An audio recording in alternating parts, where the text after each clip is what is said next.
Acting में हंसी गायब, हंसे गायब करो, हंसी गायब।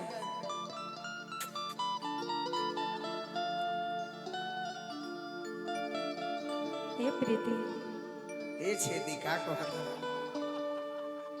अब भाषाइएगा तो मैं गाना गाऊंगी डायरेक्ट। हम भाव बनाओ। ये छेदी कहाँ से आ गए? तू अपन का प्रीति कहलू तो हम कह ए डब्लू कह, ए डब्लू। भरपूर मजा मजा ले रहे हैं गोलू जी। और चलिए गाना गाना सुनिए। तू जमन मंगलो तहरा के तवन ला के देनी है। आखिर हम बोली कि ना बोली? ना मजा मत ली। माइक रख दी। ना ना बोली बोली ठीक बात। आसान रही हमरा।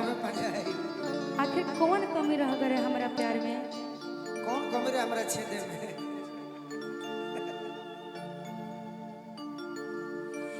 दिल तो सारा से लगा तो न लेबो, आज हंसावा तारो रोवा तो न देबो। एक मिनट, म्यूजिक म्यूजिक।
वादा करो कि हमार रहबो तू कि दिल दोसारा से लगा तो न लेबो आज हंसावो ता रुवा तो न देबो दिल दोसारा से लगा तो न लेबो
अर्जुन सारा माके ए जा अर्जुन सारा माके भाषा तो न लेबो